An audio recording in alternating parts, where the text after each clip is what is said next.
अपना medical college परिसर बेहद ही शानदार भवन है, जहाँ फलदार पौधों के साथ साथ खुशबू से लबरेज रंग बिरंगे पौधे पर बस इसी का ही ध्यान खींच लेते हैं। इस बगिया को संवारने के पीछे एक दास्तान। जी हाँ, आज हम बात कर रहे हैं यहाँ मेडिकल की पढ़ाई करने वाले डॉक्टर रौनक भंडारी की।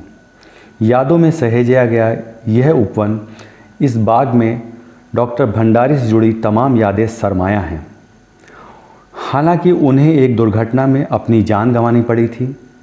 यह बेहद दुखद है, मगर उनके साथ मेडिकल की पढ़ाई करने वाले छात्रों ने एक अनूठा फैसला लिया और बेहद खूबसूरत और शानदार बगिया तैयार कर दी।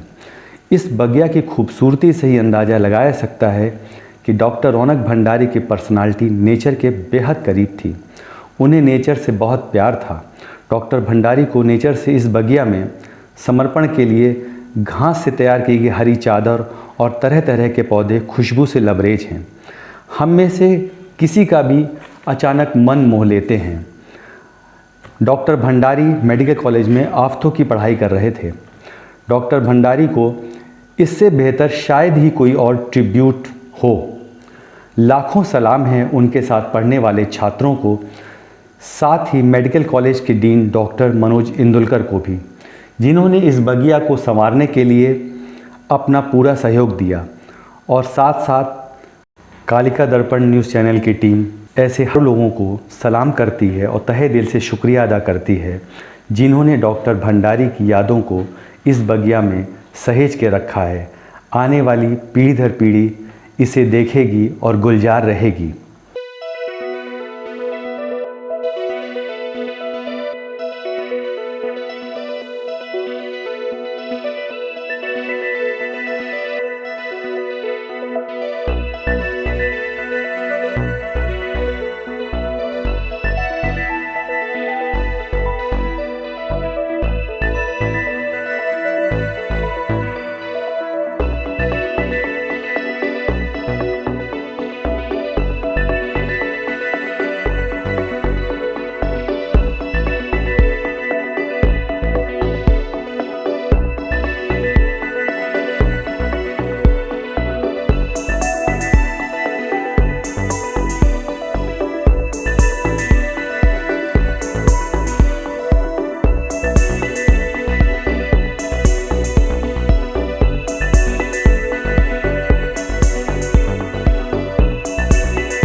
ये हमारा बहुत ही प्रिय मित्र, हमारा बैचमेट डॉक्टर रौनक भंडारी, उसकी स्मृति में बनवाया गया है। अभी मई के महीने में 6 तारीख को उसकी एक एक्सीडेंट से मृत्यु हो गई थी और हम सब के प्रेम और हमारे यहाँ के टीचर्स और स्टूडेंट का जो रिलेशन है उसका प्रतीक है ये हमारा रौनक उपवन। डॉक्टर रौनक भंडारी की याद में बनाया हुआ। इसमें तरह तरह के पेड़ लगाए गए हैं। हमने आम्रपाली के और फलदार और इस तरह के वृक्ष लगाए गए क्योंकि वो जो रौनक के व्यक्तित्व की एक झलक है बेसिकली। ये हमारे दोस्त की याद में, वो नेचर को पसंद करने वाला और हर तरह से इकोसिस्टम के साथ रहने वाला है, तो उसको ट्रिब्यूट देने के लिए हम सब ने इतने वृक्ष लगाकर और उसकी यादों को हमेशा के लिए जीवित रखा है। जी, ये हमारे प्रिय मित्र डॉक्टर रौनक भंडारी के नाम पर और उनकी स्मृति को लेकर बनाया है हमने। वो शायद हम सबका इतना अच्छा मित्र था, उसका स्वभाव इतना अच्छा था, उसके सारे टीचर्स के साथ, सारे डॉक्टर्स के साथ इतने अच्छे रिलेशंस थे कि हम उसका खोना एक्सपेक्ट नहीं कर रहे थे, वो भी एक्सीडेंटली। तो इसलिए हमने बस उसको एक याद के रूप में और हमेशा जीवित रखने के लिए ये उपवन बनवाया है। और हम आशा करते हैं कि हम इस उपवन में हमेशा अच्छे से देख रेख से रखेंगे, जिसमें कि हम उसकी यादों को हमेशा सहेज सकें और उसको हमेशा याद रख सकें और अपने जो जूनियर्स हैं उन सबको ये मैसेज दे सकें कि कभी भी ऐसे नहीं जाना चाहिए जिसमें कि हमारी ज़िंदगी पर भारी पड़े। मतलब वो बेसिकली एक पिकनिक के लिए गया हुआ था जिसमें एक्सीडेंटली उसकी मृत्यु हो गई थी। और हम बस अपने जूनियर्स को सतर्क करने के लिए और इस उपवन को एक स्मृति के रूप में याद रखने के लिए, अपने बैचमेट को हमेशा ध्यान रखने के लिए उपवन बनाया है।